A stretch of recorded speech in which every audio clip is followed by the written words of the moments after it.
Contact number 84205 नीचे दे रही हूँ। आज का सब्जेक्ट है कि कब से हम लोग अपना कर्म का फल शुरू करते हैं इस जन्म में।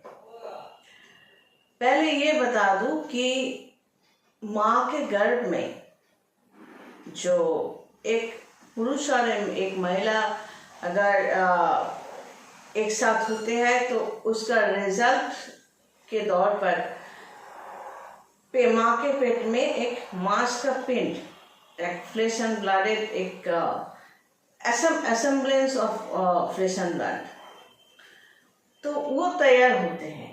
लेकिन उसमें कौन सा सोल उसमें एंट्री लेगा, नॉर्मली आफ्टर 40 डेज ये नॉर्मली अप्रॉक्स तैयार हो जाता है। तो आप किस तरह की स्टैंडर्ड में हो, एकदम लोअर क्लास या मिडिल क्लास, एकदम हाई क्लास या middle high class, etcetera etcetera, तो एक सोल आत्मा वो उसका तो पिछली जिंदगी है, हम सभी का एक पिछली जिंदगी है। तो वहाँ पर कैसा कर्म किया था और उसके फल की वजह से तो उस टाइप के आत्मा को तुरंत प्रकृति के नियम के अनुसार उस पेट में उसको आना ही पड़ेगा।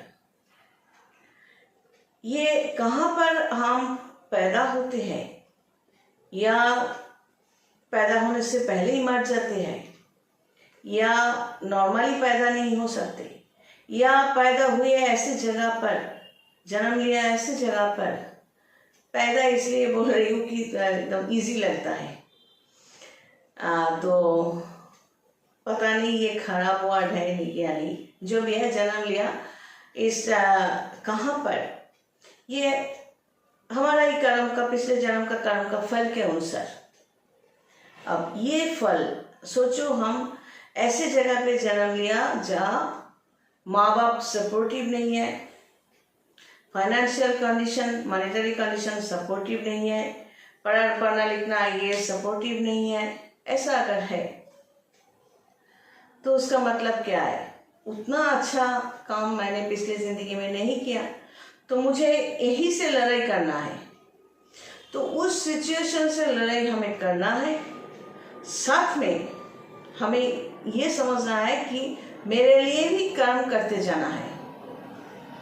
जैसे मैंने एक वीडियो में कहा था कि मेरे लिए भी सब कुछ सपोर्टिव नहीं था, तो जो लड़ाई मैंने की वो अपने आप को एडुकेटेड करना, क्योंकि एजुकेशन एक ऐसी टेक्निक है कि इंसान को बहुत दूर लेकर जा सकता है।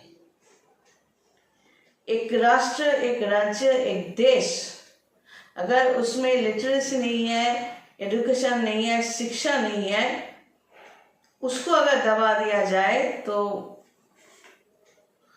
किसका लाभ और किसका नुकसान ये तो आप भी जानते हो। तो एजुकेशन चाहिए, मुझे पढ़ना ही होगा, जितना भी काम मुझे सौंपा जाए, जितना भी तकलीफ मुझे दिया जाए, मुझे हारना नहीं है।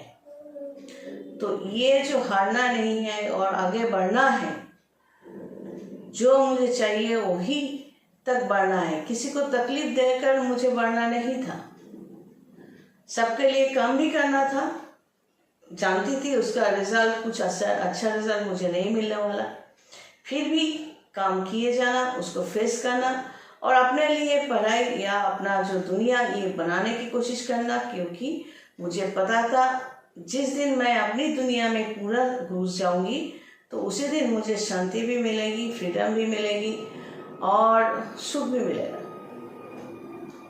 तो वो मैंने अचीव किया। तो ये जो मेंटल स्ट्रेंथ ये यहाँ पर चंद्रमा के पोजीशन से नॉर्मली आता है। चंद्रमा का पोजीशन अच्छा होना कुंडली में बहुत ही जरूरी है। अगर नहीं है, जिसका नहीं है वो इतना लड़ नहीं सकता, और ये सच है। अब ये जो पिछले जिंदगी का रिजल्ट हम लोगों को कब तक भुगतना है?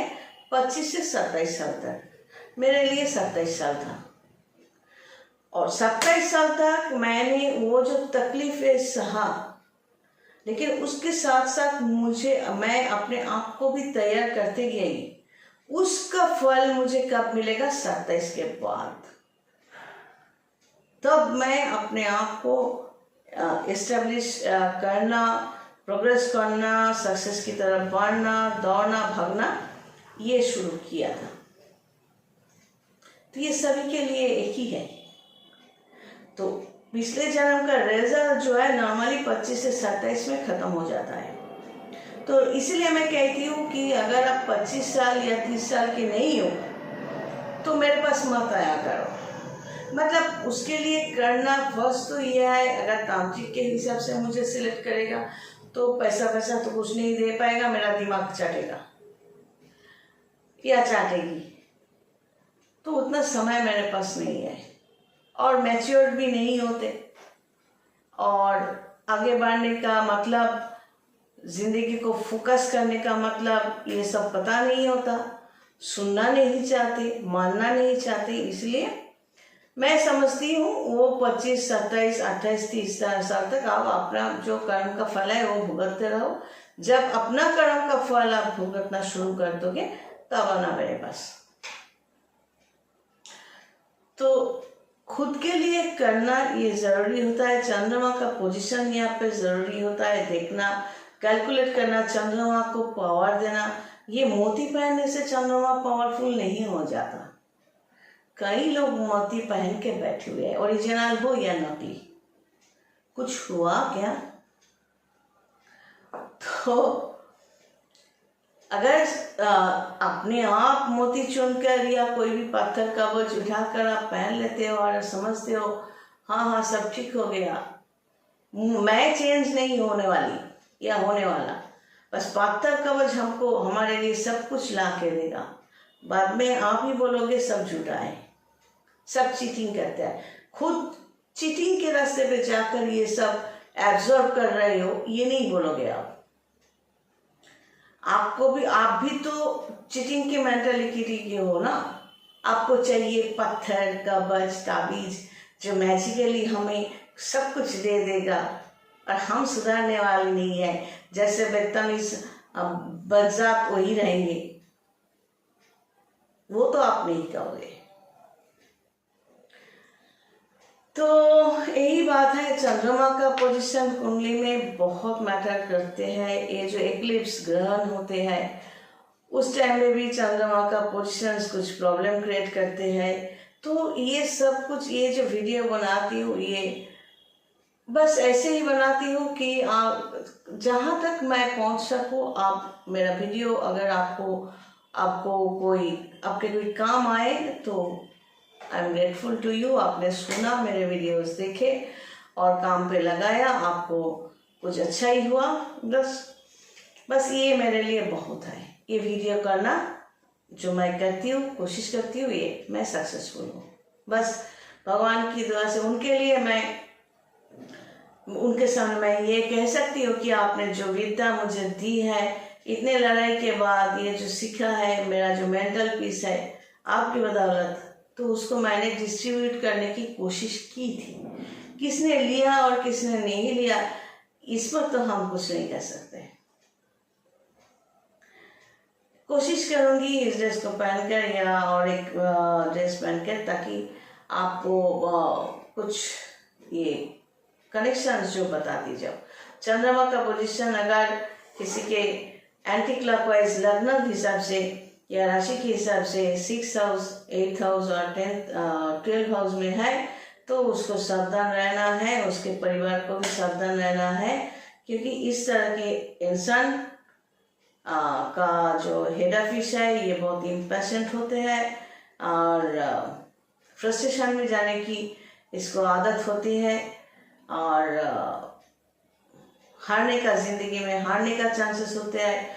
और इस तरह के इंसान क्या होता है, खुद कर नहीं सकते, खुद का प्लैनेटोरियल पोजीशन के कारण ये तो खुद नहीं समझना चाहते, लेकिन ये ब्लेम जरूर करते हैं। अगर इसके माँ बाप हैं तो उसको कहेंगे कि आप लोगों की वजह से मैं कुछ नहीं बन पाया या बन नहीं पाई, या मेरा जो तकलीफ है ये आप लोगों के कारण है। मतलब नार्सिसिस्ट होता है ना, कुछ इस तरह की होता है कि आपके कारण मुझे तकलीफ हो रही है, ये ब्लेम हमेशा करते हैं जब तक जीते हैं।